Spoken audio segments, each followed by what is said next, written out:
Hey. Can you hear me? Can you hear me? You can? Okay, cool. No, I need it. I asked you a friend, but this was okay.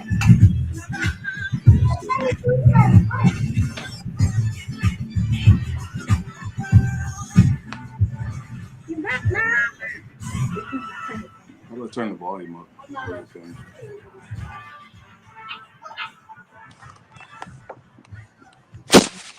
Ooh. That's better. Well, good afternoon. Well, it's evening time. Good evening, everyone, and welcome to. I can hear you. You're fine. And welcome to Elle Unfiltered. This phone is working my nerve today. I don't understand what the issue is. Anyway, welcome to Elle Unfiltered. You know what that means. So when it's Elle Unfiltered, that means we have a guest in the room, and today is no exception. Today is one of my favorite people because he's back. Yes. It's not his first time here. I don't know if it's his Yes. second or third time here. Anyway, let me tell you about this guy. Hold on, let me give you a little background. Okay, so he is a versatile entertainer. He has, oh my God, he's done vocals over, I don't know, on like over 12 vocals.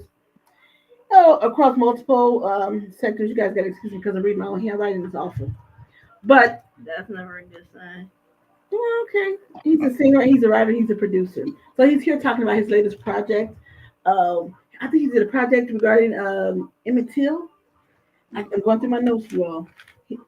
Okay, I'm just gonna let him come on and just tell me everything that he's done. But he's introducing his latest project, which is why he's here. So without any further ado, I'm not gonna call him McKnight because I've been doing it all day. Night. It's Timm Knight. I don't Night. know where McKnight. I think I get it connected with Brian McKnight. So I know it's Timm Knight, but it's just every time I hear Knight, it's always like a Mac in front of it. So there's never Timm Knight. So it's Tim with double M's.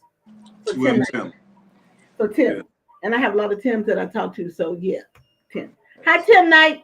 Hey, what's going on? How are you? I'm doing great. Doing great. So thank you for talking to us on your vacation. Yes. Yeah. Hey, you know what? Duty calls. I was handling some other business on vacation too. But yeah, it's important. I'm excited. Okay, so you've been here before, and I Yeah. think when you were here before, you talked about your music, and I Mhm. think you were also doing some radio hosting at the time. Yes. And so you're no longer doing radio hosting, right? Not officially, no. I may turn it into a podcast type situation, but at the moment, no. And you were still in New Jersey, if I'm not mistaken, when last time you were here. Wow, it was that long? Dang, Look yeah. at me. I'm firing on all cylinders right now. Wow. I'm Yeah, shocked. that's good. I had my vitamins earlier. Don't get it twisted. That's right. Oh, wow, that was a minute. Yeah, Yeah, I've been in Atlanta for since 2016. because you were last time you were here, you talked about like maybe moving to Atlanta, and I was like, and I asked you why Atlanta and not LA. Mm. But I know reading some of your background, you had an independent film that went to one of the film festivals in LA, right? Miami Film Festival, Los Angeles Cine Fest, Mm-hmm. a couple of things. Yeah, it did pretty good for what it was. It was pretty good. Yeah. But you've been on a roll ever since then, because I think you Yeah. were really into your music at that time. I Yes. think you were just jumping into writing. So you've become like an AD1 and AD2 on some projects, some film projects. So how did all this film stuff come into play for you? Well, the film really came from my book, God's Will But My Choice. The first book. God's From will. there, a lot of people said, they could just see it. It was so visual, I guess, to people. So I was like, well, how about I just make a film? And so that's what led me into doing it. I didn't know what I was doing, but I figured, why not?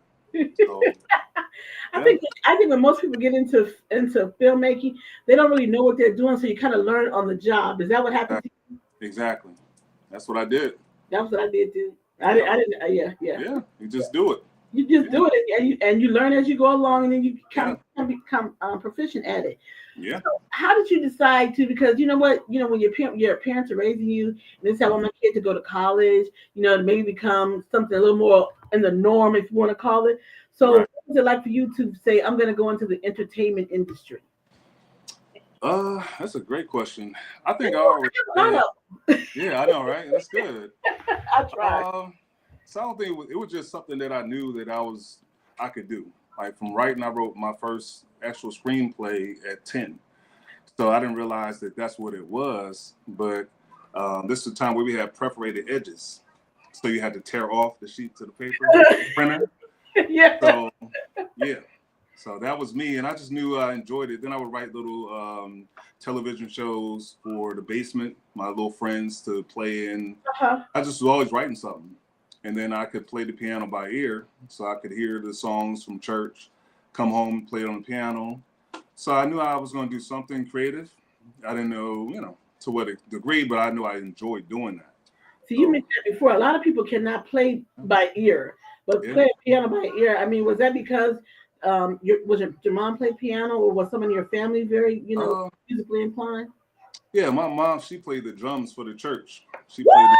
played, she was assistant pastor and drum player. So those type, Wow.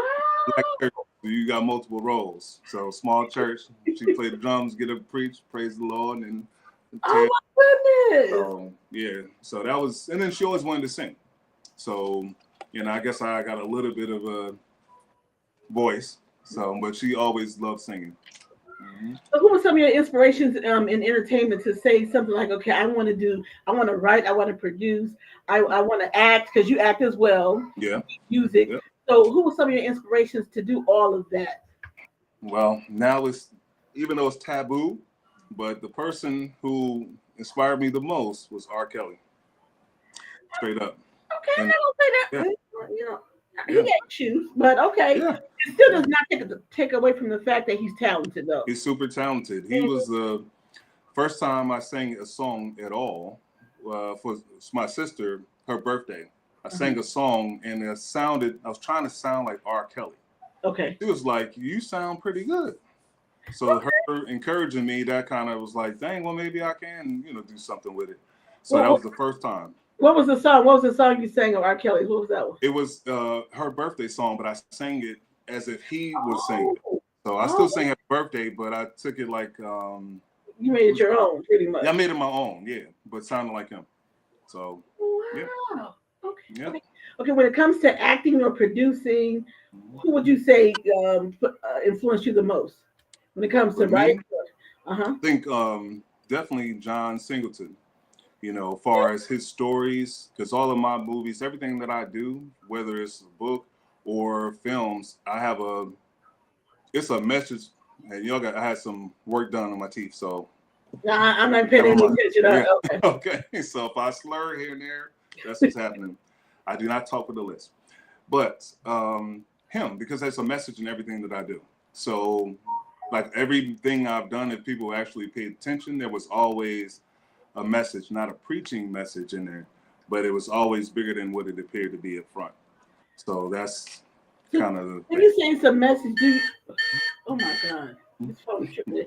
When you say a message, does it ever occur to you? Because I think like so many minority, if you want to say artists or whatever, it's like it always seems to be like very similar messages. When you talk about John Singleton or like what is Boys in the Hood or something like that. Do you ever think that becomes like more like a stereotype when you talk about maybe Black creators? Well, probably not, because the message I'm conveying is more, I guess, would lead on a conspiratorial type basis. Like I did a film called Think, and that was about the whole pandemic thing, the whole shots. So now you look back on it, and the more and more information has come out about those shots. I wrote a movie about it to make you think about what you're putting in your body. Do you really trust your government? Do you trust what's being presented to you? I didn't see that. Otherwise, I probably would have watched before I got the shots. But So my thing is like that. Like Good Job was about how they use Black faces to come, speak to the masses and have us doing things based off of what the face that they pushed in front of you suggests. Really, it's not their opinion. They're part of an agenda, and they're put in front of you to influence you. So that's what Good Job is about. So I really like yeah. with that one. That one was really cool. You're gonna have a part two to that. Yeah, well, yeah. Because we're right in the midst of a part two, 3, 4, and 5 right now. So yeah. So because yeah, I was worried about that when I always get concerned about that because I don't want Black people to always be portrayed as a certain way where the whole world thinks that everybody is coming from hard times, right. or come from the hood and things of Right. that nature. So I always get a little concerned because we're big, we're more than that. Oh yeah. So I want I hope people write and say something different about our experience, the Black experience, if you want to call it. Exactly. Well, yeah, that's kind of, I don't do stereotype type of movies anyway. I like that. Yeah, I want something that I don't want you to see how the movie's gonna end. At the end of it, I want you to be like, well, dang, I didn't see that coming. That's what I like. That's what I like. Yeah. That's what I like. Yep. So what's your current project about? So I wish I had a copy of it, but it's called No Time Wasted. Give me one. I know. I'm gonna get you a copy. They just arrived back at the house, but it's called No Time Wasted. And the reason I wrote that, I have sons that's in their 20s, so it's a lot of lessons that, of course you talk to them, but they listen, but then it's probably not being applied as well as it should be. Okay. So I was like, I wish I had I had to search out different books from other authors to convey the message. And I said, I need to have something like that to reach young Black men. All the lessons that I've learned, I've definitely learned some things that I can share and impart some wisdom for other young Black men coming up. So it's a couple that you've learned that you've put in that book. Oh man. It must be a lot. Yeah, a lot. Just number one, discovering your purpose, like kind of what you, generally what comes naturally to you. I mean, just how can I put it? Like the first thing that led me into entrepreneurship to some degree was doing a talent show. When I was 18 years old. I wanted to do a talent show. At that point, there was no limits. I didn't have anyone to tell me I couldn't do it. So I went, well, let me go try to rent a hall. They said I needed $1 million insurance policy. At first, I was going to let that stop me, but then I went and did the research, got the insurance policy, blah, blah, blah. Long story short, that kind of, by persevering and just like overcoming the obstacles, because I'm sure they didn't want to rent it to an 18-year-old kid. Yeah. But I did the necessary footwork, and that got me started down the path. So that's one thing. So no matter what people say to you, keep moving on and find a way to get it done if it's something you really want to do. Okay. So that's one thing. I like that one. Yeah, I deal with the whole credit situation, especially a very materialistic world that we live in today. In the car repossessed early on, relationship issues, having children, early, dealing with that. So it's a lot of good stuff that I think some great wisdom is to be had in this book for young brothers. Now that sounds like a potential movie to me. Yeah. If you remember, I don't know if it was Chris Tucker or maybe did something like that where he was dispensing advice, but it was kind of like in a satirical form, like like a satire, and like an older person was sitting there kind of schooling the younger generation. I think it'll be a good film. Yeah, well, hey, I'm always open to a good film, and I wrote it in a way because it's 81 pages, so I tell a story, then I give a reflection, and then actionable steps. So it's a workbook. So that's why I did paperback. Okay. Yeah, I want them to actually write down ideas, reflect upon what I said, and how you can set up your plan. Each chapter has something different to focus on. So if you really take the steps and follow what I'm saying, not that I'm no guru, but if you apply some of this, it should get the wheels turning in your head as a young man. How can I prepare myself based on what he's presented? How can I turn this into something that's going to benefit my life? That was the point. So what's been the feedback thus far from it? Have you got any feedback? It just came out. It came out the 13th. So okay. Yeah. So do you So think we'll you'll see. do like a seminar to introduce it and maybe get maybe like 5 or 6 men or males and you guys go online and do it live, go to like maybe the first chapter or whatever, or do Mhm. something like every week, for each That's- new chapter. You just gave me a good idea. I think I will incorporate that into the marketing plan. Hey, there Yes, I you do. go. See, Yes, yes, yes. like this. So when it comes to like being in the entertainment industry and Mhm. it's that capital, people talk about Yeah. having capital to do these things. As a black person, a person of color, how have you managed to maneuver that, go through that? Because I know that's difficult. You know, Yeah. Well, really, everything I did was always self-financed. So I guess you'd also have to, yeah, yeah. I mean, you have to really invest in yourself. On one movie, I did have somebody gave me a few dollars for that, which was great. I did the product placement. So that's another thing that people can look at. I was trying to do that with another film I'm working on. Product placement is a good way you can raise some money too. So product placement. that's important. Explain that for me. Product placement.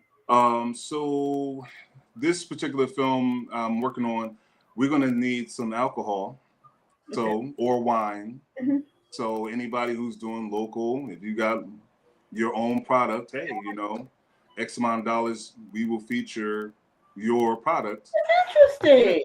yeah, yeah. Product That's placement is a a good way. good idea. I like that. Yeah. That's really cool. Hmm. So that's like so when we watch maybe like a show or whatever, people are having wine or whatever, something else. Then you Hmm. can maybe give a featured in the show, and then Yeah. maybe give an ending, put it in the end and say these like contributors or whatever to the project. Yeah. Yeah. You put them on the end, or just have it, prominently featured. Like if this was your drink, I would be having a conversation. I may not say nothing about it, but this would be your product right here as I'm talking, Well, in the see, if film. you got that my product, and you got Right. one of our mugs, you can be Right. like, okay, yeah, I'm drinking out of this mug, Right. by okay, okay, Exactly. I like So yeah, other than that, pooling resources. But I generally like to finance my stuff. I don't like confusion. that. And with people and money, I Hmm. don't play to get involved with that. So if I can afford to do it, I'll do it. Um, if not, yeah, I'm open to investors as well. But it's difficult because See, there's no necessary return. this is why I like you, and I remember the first I said because Mhm. you do a lot of things like me. I'm like I Yeah, don't have time. I don't want to beg people. If you want to no, be a part of it, then be a part of it. But I don't want to beg you. I don't want to be the headache because then you want to have say so on what I do. right. Because you put in so much X amount of dollars, so that's me. And That's so right. I tell people all the time, so I respect what you're doing because in the end, like it's all mine. You Yeah, know, yeah, and you for your kids, your family. That's what's important that's right. instead It's of feeding about the other legacy. people. Yeah. Yeah. See, this It's is all why. about legacy. Yeah, that's why I'm all that I do. That's when I'm gone. And I always thought about it like this too. I didn't really know my grandfather. He Mhm, passed where I was going. I don't know these people at all. My mhm. great grandmother. I don't know these people. But one thing is going to be different when I'm up out of here. My great grandkids will be like, well, dang, Timm Knight. I can see who he was. What he was about. So that is a big thing of why I do. I want them to be like, oh, he was cool, man. He did music, he did this, that, and the fourth. So that's why I do all this stuff. Yeah. I'm sitting as she's speaking. I'm sitting there smiling because it just reminds me of me because I've literally built this business from the ground up, and so Nice. like it's about legacy. So when Yeah. my grandson was born, Mhm. that's when Bray Magazine was born because that's my grandson is Braden. So Well, it is. so Yeah. so when you see it, so always tell my daughter. So when I'm not here anymore, so you say my mom did all of this for Right. you, for them to Exactly. have.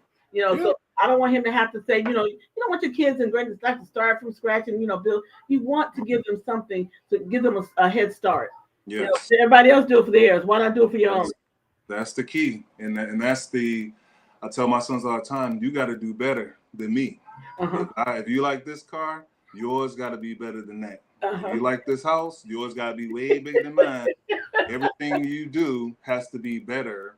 And I heard this the other day, which is a true statement. And it said, your father is the only man that ever wants you to do better than them, I love that. which is real talk. I was like, your friends, they like you Yep. to a degree, but they don't want you to be doing better than them. Yep. Yep. You Yep. know what I'm saying? I want you to do better. I believe that when it comes to male or female, because my mom was like that too, and my mom gave my sisters and I, we got a great start in life, but she still says, you know what, you can still do better. I want you to do better than I did. Yeah. We grew up in a nice home, in a nice community, all of that. But she said, I Right. want you guys to do better, and she always pushed that. And so I tell my daughter the exact same thing, and you tell your son the same thing. Yeah. I think that's important. I think that's so important, for our children. Yeah. You So I, can't do worse. yep. You know what I mean? That's why I wrote, all the, I've made it happen.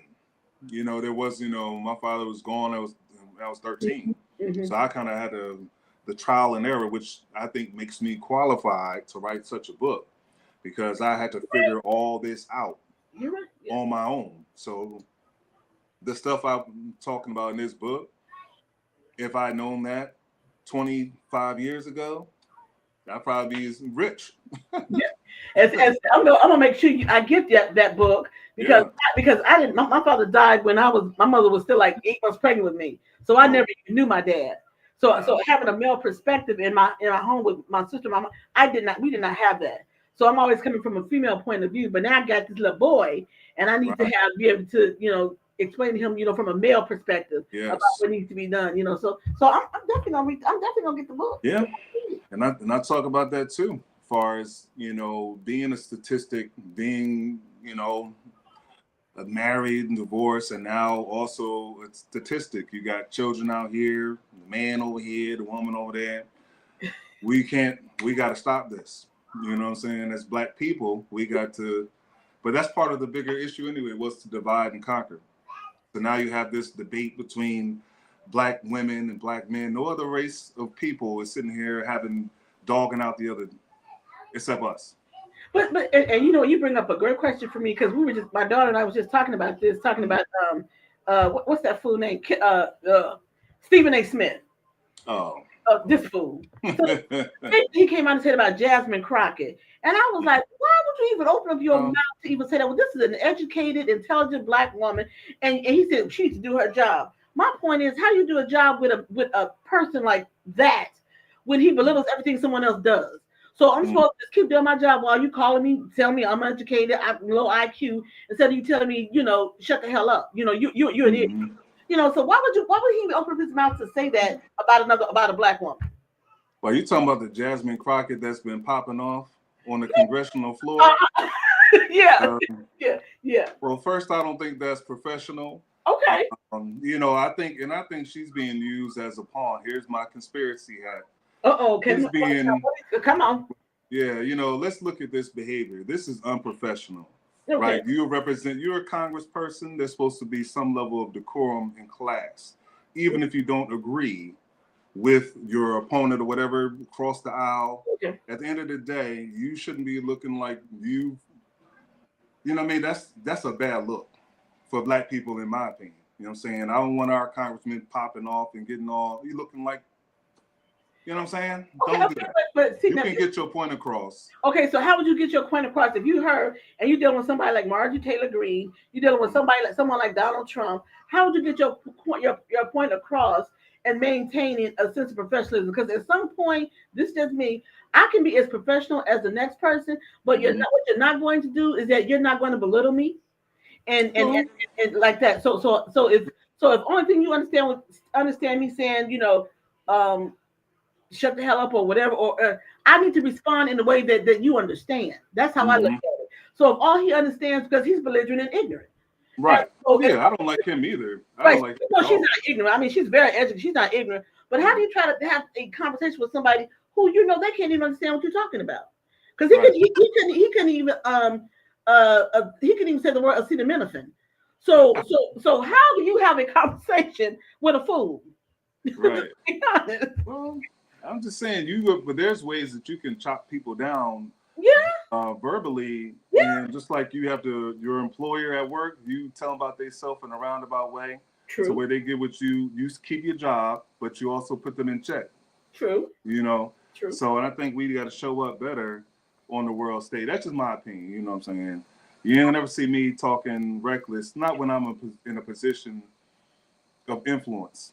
I think that's important, but I'm not beating up on her, but you I know. think I'm beating up on her, and it's good to hear that. And I totally understand what you're saying. But here, I'm just gonna say, as a woman and as a black woman, I know the struggles that we have, and that we have, and especially we dealing with men, and then we dealing with Caucasian men. So Right. I get why she said you in defense mode every day. Yeah. You know, Yeah. you all the time. It's like I know they're gonna say something about me. You know, where I look, the way I talk. So we have to come educated and loaded because Yeah. where it's gonna come from. Yeah. That's true. And see, my theory on politics is that what represents politics, right? The left and the right. Right? So two wings of the same bird. Okay.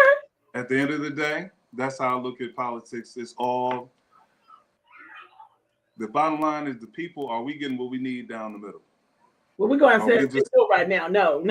all right? Okay. No. Yeah. Right. And so people always talked about. I think the reason why we respected Obama so much, not that he was like he was a good president, but I mean he knew, like you said, he could cut someone down in a minute. You know, he can handle his business. So I respect that. So I completely understand where you're coming from. But you got to remember, you're talking about a male versus a female.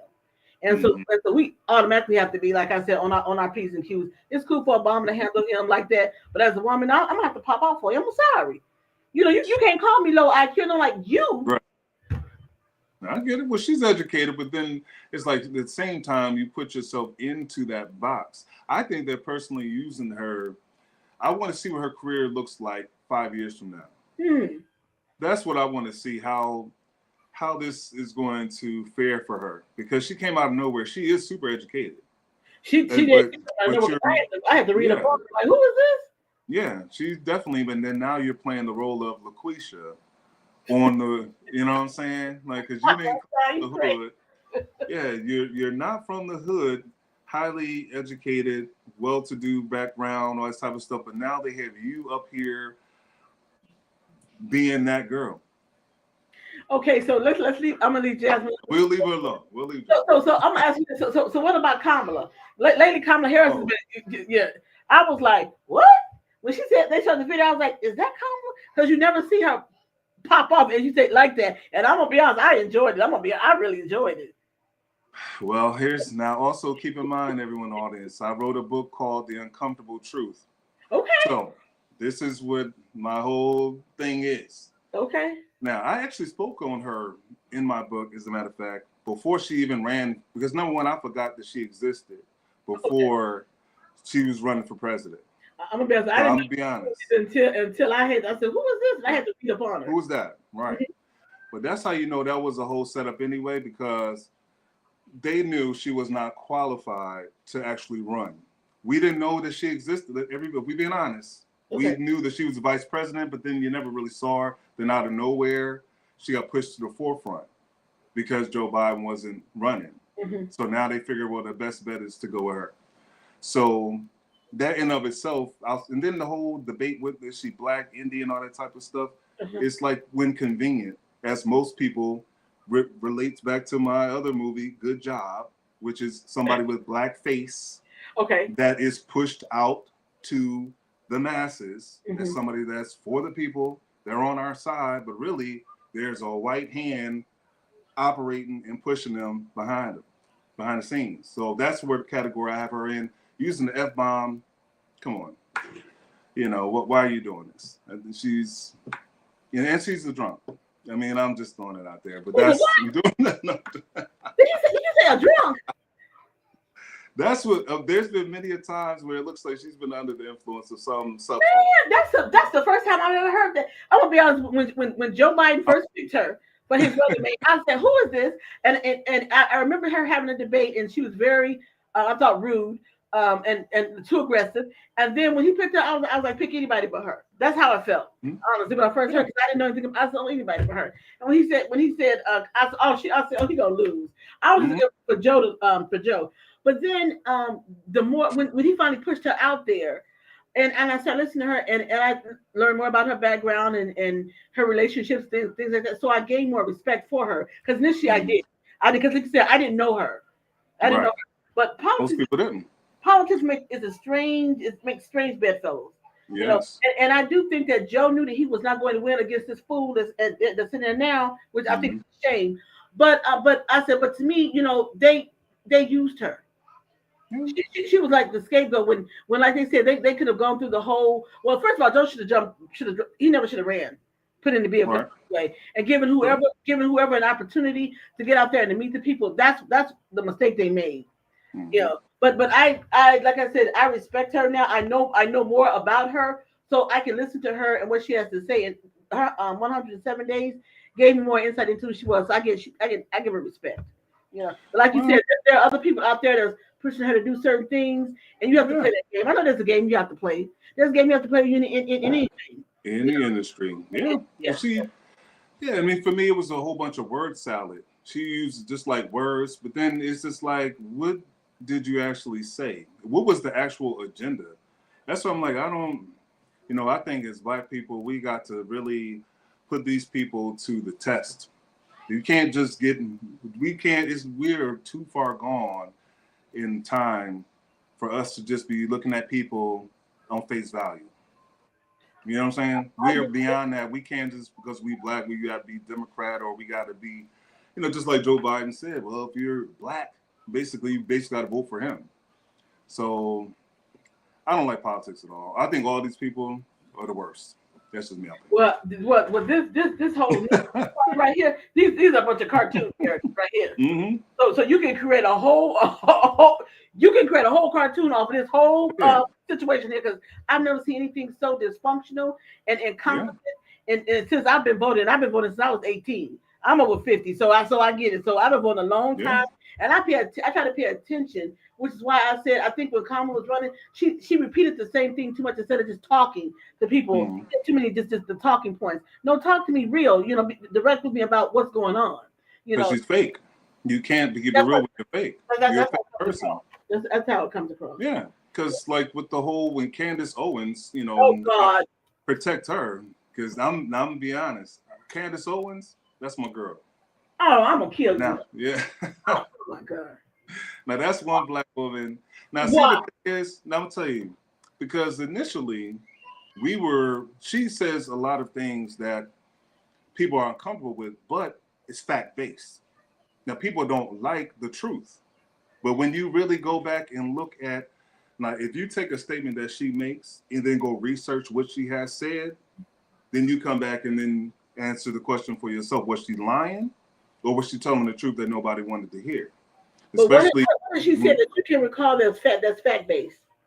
That Kamala Harris was Indian up until she wanted to run for president. Then she became Black. And then she lied in her book. She used some fake woman to be her mother in the book. That was not actually her mother. It's a facts. In her current book? In Kamala's book. The last book that she did was she had a picture of her next to this woman. That's not actually her grandmother or something like that. But she was Indian. Because she had admitted and actually called herself the first Indian, I guess, vice president or whatever. But when it was time to run for president, now she's Black. I don't like that at all. I want you to be Indian or whatever you're going to be that. Don't try to switch it up when you think that Black folks are supposed to vote for you just because you're Black. Because that's not good enough. Just being Black is not going to do it. And a lot of things is crazy. A lot of people think the world would actually be really better if she was president. Would it? Would it really be better? It couldn't. Let me just say it could be worse. Let me just say that. Couldn't be worse? I don't know. Because look how, I will give Trump credit. He's cutting down on crime. He damn sure don't, excuse my language, but he's doing that. He's cleaning it up. I give him credit for that. Now, some of this other stuff, but my point is these people, the hidden hand, there's an agenda that Obama had to do. No matter whoever's the face, these are not the people who actually make decisions. The one who has the money. The quiet, I won't say too much on your show, but I will tell you this. We on Unfiltered. That means we say whatever. Okay. Well, just know that these are just talking heads. These are puppets. These are people that they give you to choose from every 4 years as if it makes a difference. This is what they call the illusion of choice. So these folks, these are main player characters out here. we would be considered non-player characters because we exist, but yeah, who's really checking? Oh, right? And then let me be clear what I said. Now, I don't believe Donald Trump is making any decisions. I think he was bought and paid for. So all those billionaires that support, they tell him what they want, and he's to do it. So I think he's doing what they want him to do. He has no say so. Plus he's stupid. So Well, yeah, he's part of a bigger game plan. He's part of a biblical type of, as people like to say, this biblical prophecy stuff. Mm-hmm. But when we really think about that, which a lot of people should, it's called scriptures. A script. Mm-hmm. So someone has written out these things. Mm-hmm. And so someone is also making sure that these things are being played out as per the script. I'll just throw that there. I'll let y'all think about that.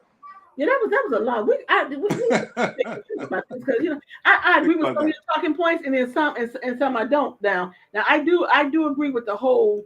There's somebody else who's running the show behind the scenes. Mm-hmm. I get all that because Donald Trump can't tie his shoe or put his shoe on. So yeah, but I just I'm saying why is it just that 1% want to run and control everything? Is it not enough that you have all the money that you'll ever need in the world? So why? But it's the power that you want. Power, yeah, and it's also part of just revert back into my book, The Uncomfortable Truth. Keep going back to the book. I love it. Right. I know. The reason is because I talk about this as well. Those who say they are Jews but are not. So who are these people? So facts, I dealt in facts. And then I give some conjecture or my opinion on it. But number one, I put the facts there lineage-wise. So if these people are not the so-called real God's people, well, who are they? You know what I'm saying? So they are somebody came from somewhere. Yeah. That was a good question. So they look at Israel. Why does Israel have so much influence over things that happen in the United States? Yeah, which is what I always say too. Why is it that Trump over there and he's sitting around like he's so great and he solved a problem when look in your own country, look in our own backyard. You got ice on the streets, you got people being pulled from their families. I mean, so you're creating chaos here, and you think you're solving chaos in somebody else's country. Why are you over there? I've said it time and time again. That's not your business. That's not our business, as far as I'm concerned. Well, I mean, what do you think about ICE? Do you think is it okay that people can? I mean, because can you go and lay up in any other country? Can you decide? I am in complete agreement. I said if I go to another country and I said that they said, well, did your visa expire? How long you be here? They wouldn't allow me to do that. And here's another thing I said. When people talk about ICE or the Border Patrol, back in the day when I lived on the West Coast, and this is before I even had transportation, so I would be on the bus, right? Or I'm standing at the bus stop and pull over, Border Patrol, get on the bus. They look at certain people. They say, "Where's your ID?" Right. And they don't have the ID. They take them off. They put the plastic things on their hand. Mm-hmm. I remember one lady. She started crying. She said, "Oh, my bambino, babito, whatever they call it in Spanish, whatever." Yeah, right. And I said, "Oh, she's got a baby at home." He was like, "Well, we'll get you with your baby, whatever." But they took them off. I've watched them come out of the grocery stores in California and walk up to them with their grocery cards and question them. So I'm not that shocked about that. I don't like the just the outright just rudeness and the hostility that you approach people with as if they're all illegal. I don't like that aspect of it, but I understand why they're doing it. I'm just saying you don't have to be so, I guess, combative about it. I mean, so I get it. I watched somebody say my husband has been here for 40 years and you don't have your papers in order. Why? Yeah, I mean, come on. Come on. That's on you. You said my children graduated high school, college. I got grandkids, and you still don't have your stuff in order. Right. How much sympathy am I supposed to have for that? Right. And then people say, well, but they pay taxes. My response is, I said, well, then you stupid. Right. Because I'm gonna spend my money getting my paper, my stuff in order. Because that's what you should have been doing. Exactly. Right. I'm gonna pay your rent, so you have some place to live or whatever, and then get your paperwork in order. I'm not paying no taxes. As a matter of fact, the United States gives you a 10-year grace period if you're an immigrant. Well, you don't have to pay taxes. Did anybody know that? So you have 10 years that immigrants don't have to pay taxes. Mm. So in them 10 years, you can't manage to get your green card and pay Yeah. your stuff in 10 years. Yeah. It's a fact. Look it up. 10 years, they have to pay no That's tax. crazy. Right. So if Mm. you don't have your stuff in order by then, what you want me to say? Exactly. I'm sorry that nobody should be thrown in cages or anything like that. They're still human beings, you know. True. True. Now, But 10 years, if I'm not paying taxes for 10 years, right. That's yeah, on you. yeah. Well, that leads me back because your favorite Democrats allowed all these people to come in here. That wasn't our Democrats. Get out of here. they opened the door and allowed all of the worst. The statistic was it was 660,000 people who had some type of criminal record. 660,000 Okay, come into the country. But didn't the vast majority come in under Trump's first presidency? I don't know. I think that was within the last the Democrats, because remember they allowed all this stuff. They was like, where they gonna send them to New York? They gonna send them to Texas. Why were they letting these people come in the country in the first place? And I did that because I had never seen it before. When you see people like Chicago, so when you see people sleeping outside of police stations, I was like, what the hell is this? Yeah, and it looked like a third world. I said, this is ridiculous. So I said I was pissed off about that. Yeah. So I said you should have closed the border at that point because there's no way to accommodate all these people that's coming in. Mm-hmm. But keep in mind, I said, but still, when Trump was president the first time, it was more came in at that time than even when Trump was president. It look at the data. I don't know. I mean, I thought there was definitely a major influx during this last. It seemed like they did that on purpose. You know what I'm saying? If you think about like, what the heck was this influx of people for what purpose?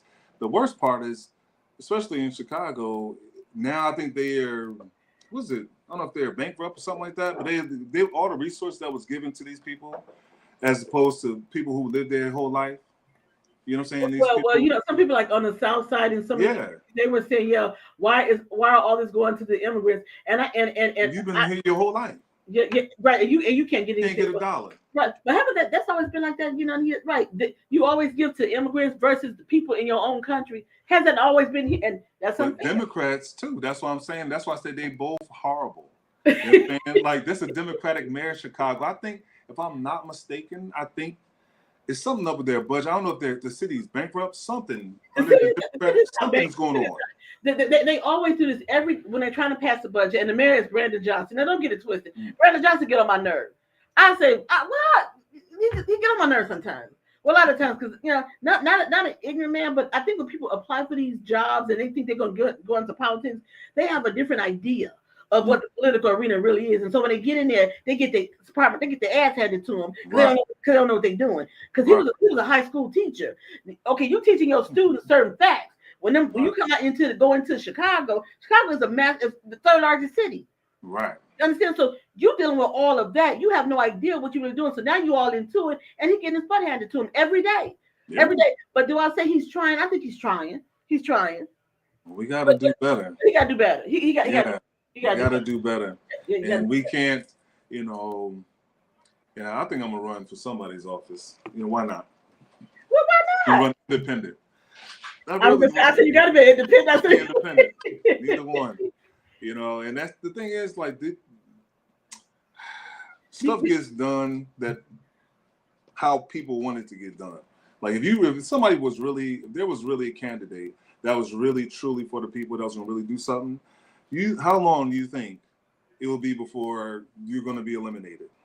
Okay, so let's say if you run and you say I'm going to talk to the people, I'm going to be real and open. So what would be your platform, and how would you always address the people? Family, listen. We need to cut out this foolishness and listening to either part. These are well-paid actors at that. Because if you look around your community and you see the same situations for 10 years, whether it's Democrat or Republican, either way, you're still losing. We need change. Boom. There it is. So I can't run on change. Obama did that, but he did make change. I was going to say, you can't run on change. Yeah. Because he did a change, but I don't know if it was a good change for everybody. He did make a change for some people. Yeah, I guess. But again, goes back to my point. He was there to usher in a particular type of thing, right? For a particular group of people. He didn't do nothing for Black people particularly, but for a particular group of folks he was assigned to. Now think about that. That's really interesting. Yeah. But I always hit. Well, you know, it makes me a little frustrated because I always say when black people say he didn't do anything for the black people, I get a little angry at that because I say, you know what? He's not there to just be the president. Was the president for just black folks? He was there to be the president for all people. So Good point. that's what angers me. I say But this is what we have now. Look at it. Donald Trump. He like I'm just gonna worry about the Republican states. I don't care about the Democratic states. So now you the country's already divided enough, and your divisiveness continues to keep it divided. Is that healthy? That's not healthy. but I'll say this. Remember when the whole they do things specifically for certain groups. Remember when the Asian people was being attacked, I guess, during the COVID time? They passed a bill or some type of law, whatever, for that. There's people who get money. You still have the Jews, whatever, people like that who still get money to them. It didn't even happen here. So there's still groups that still benefit from the U.S. government that don't include black people. So they do things specifically for certain groups of people, just not you and I. Because certain groups of people do get money. So I've had this conversation about the Constitution. And I said, we know Trump don't follow the Constitution. He don't follow anybody. I don't like to go that rabbit hole. But so let's say once we get through all of this mess and however it turns out, and you get someone in the office and say, we need to rewrite the United States Constitution. Because as you know, as the Constitution, we are not even considered people in the Constitution. So how about rewrite or add an addendum to the Constitution and saying that all people are included in the Constitution, not just the white people they're not even mentioned per se, but we know what they're talking about. Right. So how would you restructure the Constitution? Well, we might not have to. Trump may be the last president. How about that? Yeah, no, because now think about that. Now I think about it, and I say God wouldn't do that to us. But I said this. I said this, to me, what's happened is a lesson for the white people. Because you know what? Because you all saw him, you knew what he was going to do. You know what he has done. His record has said what he has done, or lack thereof record. He said what he has done. So you know what I said? This. And when black people say this is not our fight, I disagree with that part. But I do say this is white people because you all knew what he was going to do. You thought that he wasn't going to do it to you. That's the problem. And so that's what you all are dealing with now. So this is the white folks. They got to straighten this mess out. Now we're here, and I think we're going to help you as people. But this is a them problem, and they know it, I think it's so much bigger than just the Trump. You know what I'm saying? I think it's what he just like this whole peace deal. I mean, like I think he's going to be. He plays a bigger role in what the next 5 to 10 years is going to look like. So I said jokingly he might be the last president. Now, if you look at how things have been moving, and you mentioned himself, he's kind of doing what he wants to do. He may continue to do what he wants to do. So if he suspends, let's say a major catastrophe happens. We have something major happens. We have to suspend elections. So now, we have to leave the sitting president in because we have this major catastrophe situation going on. You don't have time for elections. Well, I believe everything has you got to have that crescendo moment.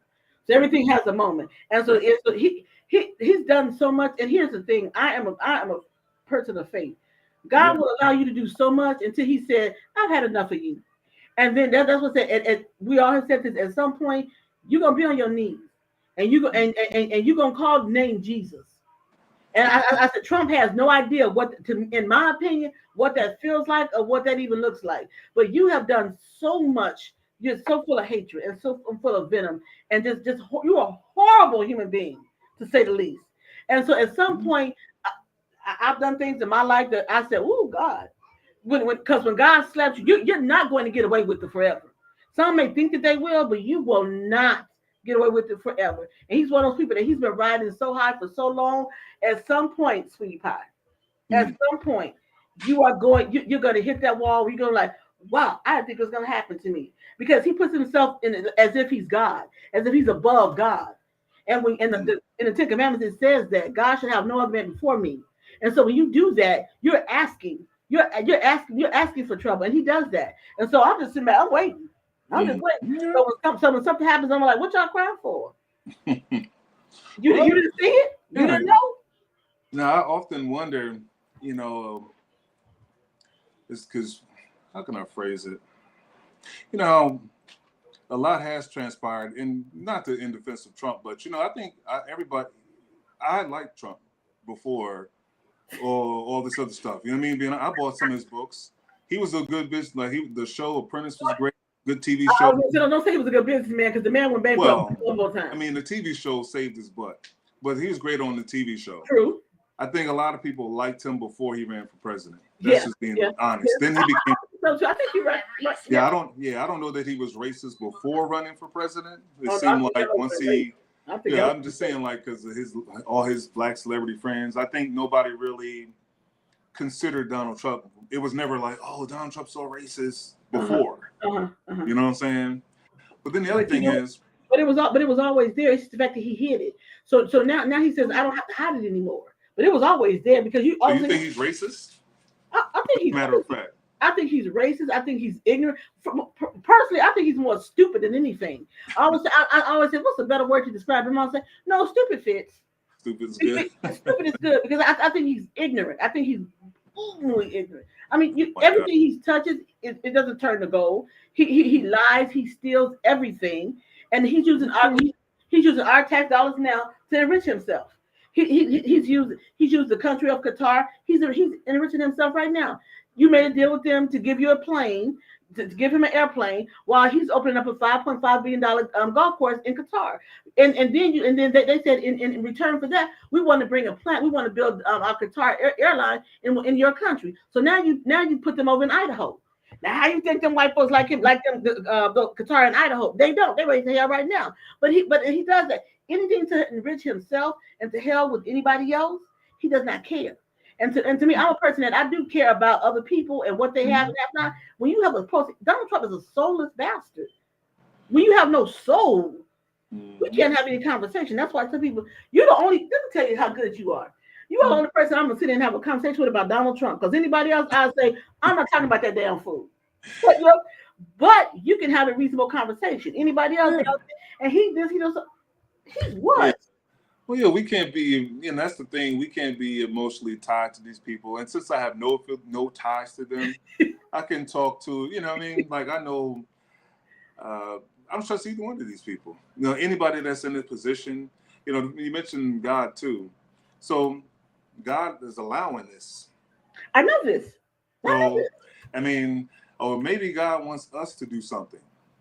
Maybe he wants the people to actually do something about this. Not just him per se, but just the whole way that this government has been ran, and allowing us to be able to stop having all these differences.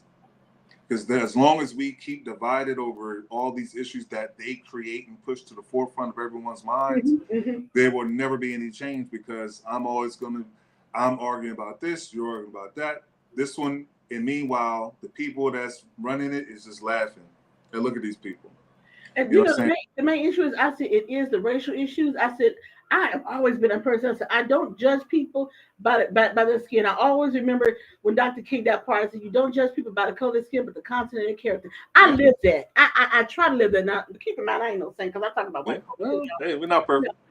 But I try not to judge people like that. So when you judge me based off the fact that I'm black or whatever, then that's where my issue comes from. Otherwise, I don't think of you like that.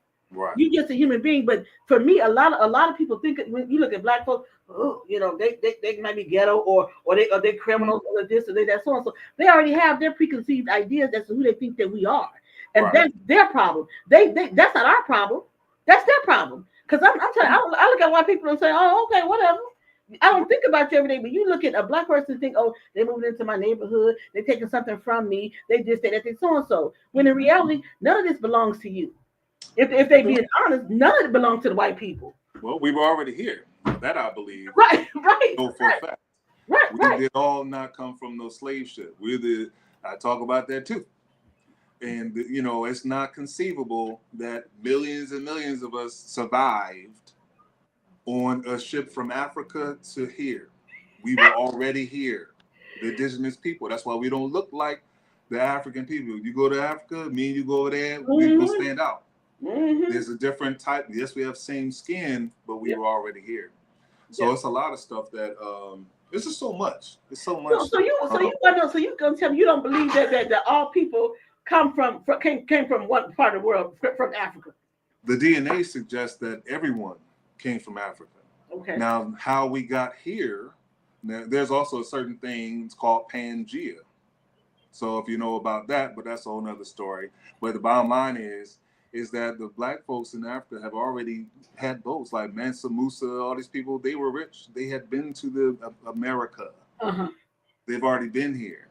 So like there was indigenous people here. You can't discover nothing with folks is already on. That's correct. Right. There's like, I discover your house. Like, I like your house. This is nice. And I would take it. No. So the bottom line is, we've been lied to. We've been taught that our heritage started with that, which goes back into the whole religious aspect of things too. And that's what I disagree with. So I always tell people, because when you go in the university and you go to college and they want to put us all in this one place, that's what I argue with. I said. So when you take over the name, I'm African American, I tell you, I'm a black woman. I don't subscribe to that.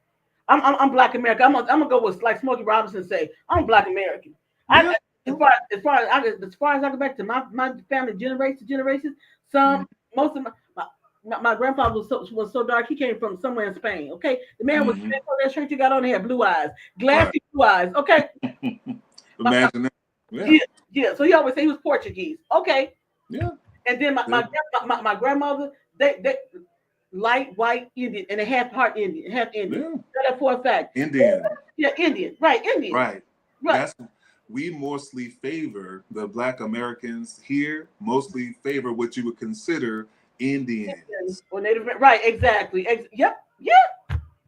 Think about that. We look more like them than anybody necessarily. We don't look like the one. I don't look like. So when people say, I said I'm Black, don't put that label on me. They want to put us all in certain categories, so they want to keep you in your place, so to speak. Don't call me that. I always say the first. I said I'm Black. They said, well, how can I refer to you? I'm Black, and I'm cool with that. Yeah, Black American. I mean, it's so. American. One of my songs called "Woke Now." I said we've been the N word. We've been Negro. I'll say the N word. Afro American. African American. Black, and most don't even know we never left the land. Man, you hit it right there. That's it right there. It's available on Amazon.com. Woke Now tonight. See, but that goes back to what I was saying. Everything I do is a purpose in everything I do. So I don't make nothing just to be making something. So I make something, try to make it somewhat entertaining or somewhat have some kind of musical value to it. But it's much more. I want us to really start thinking and not just black skin don't mean nothing to me. Because I know they're working against me. I mean, you could be an agent, just how they infiltrated the Black Panthers and anything that black folks get going good. They're going to send some person who looked just like you into the mix to infiltrate the camp. So, man, I could talk to Tim all day, which I practically have talked to you all evening. You know what? I'm working on the next edition of the Great magazine, so I got to have you in there. Absolutely. I gotta have you in there. I think I might want to put you on the cover. Put me on the cover. I appreciate that.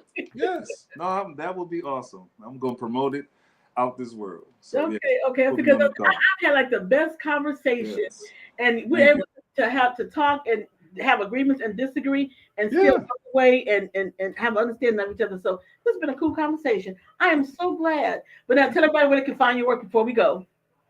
Timm Knight Unlimited.com, just how my name is spelled, but Timm Knight Unlimited.com. I'm on Instagram. 2 M's or 1 M? 2 M Tim. Okay. Double up. You got to double up with me. I'm not, you know what I mean? So yes, Timm Knight Unlimited.com, music, movies, films, all original stuff, support black business. Again, I'm paying for it out of my pocket. So hey, you know what's about. Before you go, I gotta ask you about the Nubian Flicks stream, because I've never heard of it before. They are defunct, but I did get paid off of that a little bit. Oh, they're defunct now.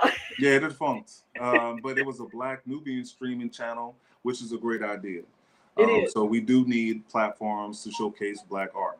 So, Man, I'm working on that. That's my next thing. I'm trying to work Yeah. on that. That's my thing. I'm trying to work on that one. Yeah, I've seen a I couple. just believe I'm trying to give like Amazon a run for their money. I can't stand Amazon, so I'm trying to run them out of business on my own. Hey, I like that. You can do it.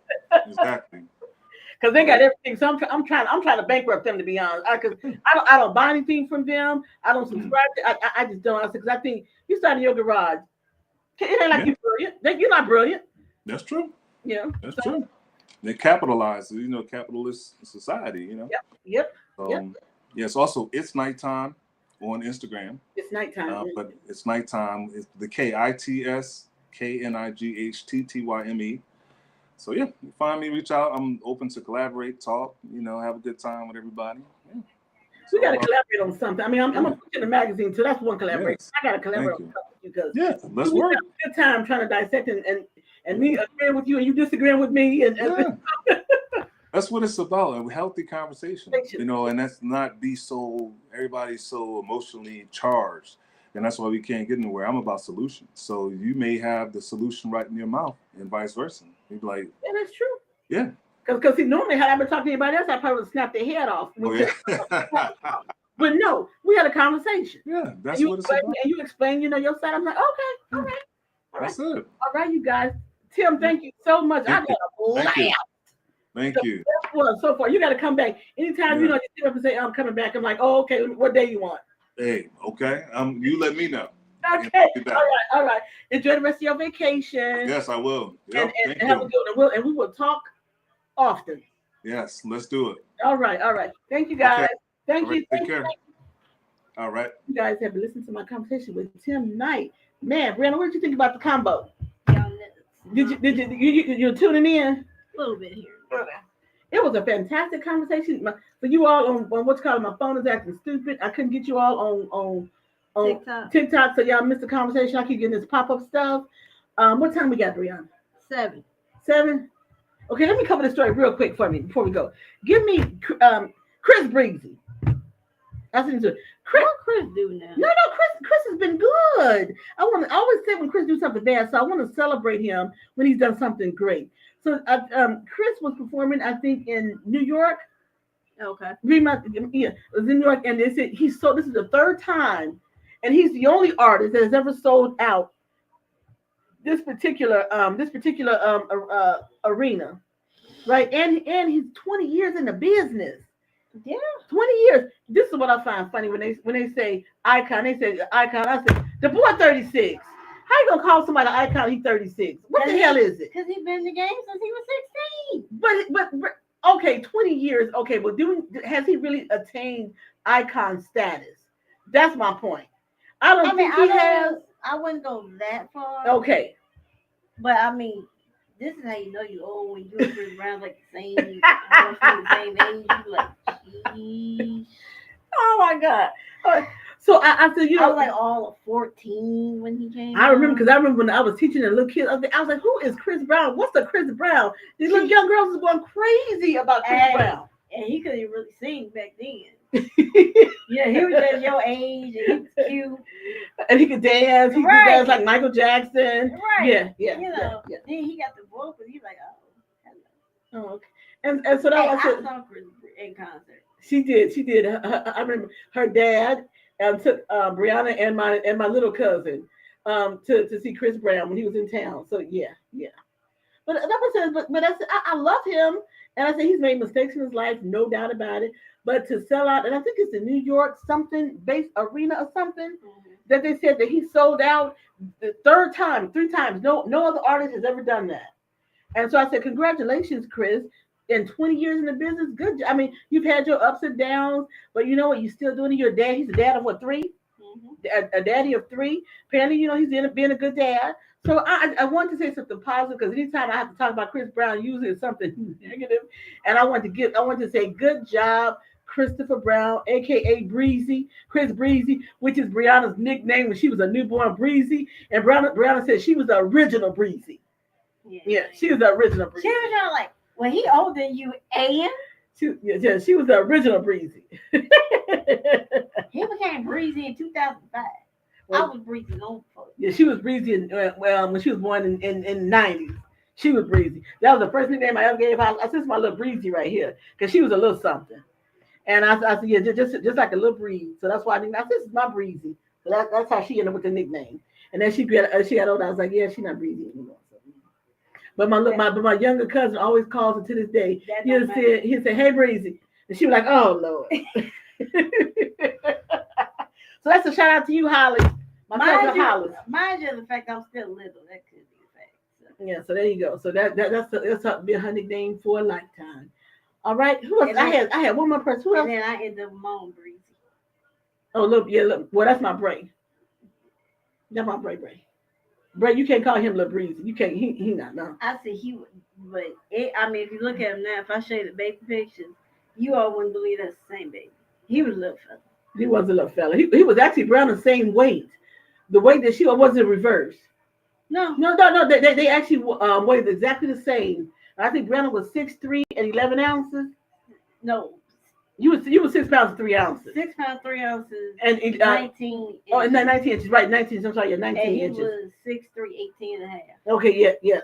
So literally almost the same when they were born. Yeah. All right. What is, I had one more story, right? Did I have one more? D'Angelo. Oh, that's her. Ooh, okay. Yeah. So woke up today to news D'Angelo. You know, I said, if you all know Brown Sugar, baby. So I said Brown Sugar singer D'Angelo passed away at the age of 51 from pancreatic cancer. You know, and I said, you know, we send thoughts and prayers to his family, especially his son, who just lost his mom, Angie Stone, back in Brown said in March. And then here he coming around in October, and he lost his dad. So to that young man, you know, God's got you. Don't worry, God has got you in his arms, most certainly.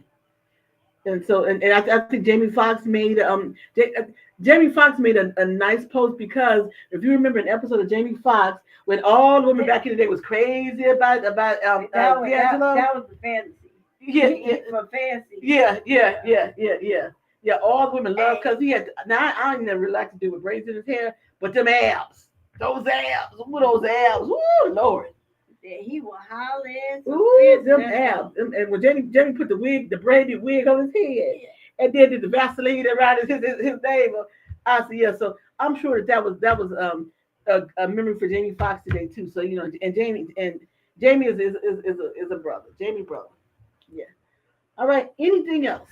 So now today is Dancing with the Stars. It's dedication night. So I'm probably gonna be crying a little bit because I'm gonna watch who started dancing already. I don't know anyone. Okay, so Dancing with the Stars is on. Valeria Baldwin is gone bye. And she still talking. I wish she shut up. I can't watch Dancing with the Stars dedication night because I cry too much. Because people do. Watch. Cause I cry. Cause you cry so much you can't really watch the dance. And it'd be like they do their moms and their dads, and I may have to watch Daniel Physical, Mr. Feeney in the house. Oh, Mr. Feeney in the house. Yeah, they might be first. Okay, well, it's 11 minutes to the start of the show. Timm Knight, an entrepreneur, writer, singer, author. Great conversation. If you guys missed it, we'll have some clips posted sometime this week of it. But I love the conversation. So thank you very, very, very much. In the meantime, you guys enjoy the rest of your week, and just follow us on all across social media, because I will be posting things and all kind of stuff. And I'm going to start the next edition of Brave Magazine. That's very, very soon. Let's look at it like this. It'll be out before Christmas. That's all I'm going to tell you. That's all I'm going to tell you. And make sure you tune in to KELM Radio. Yeah. Peace out. Have a good one.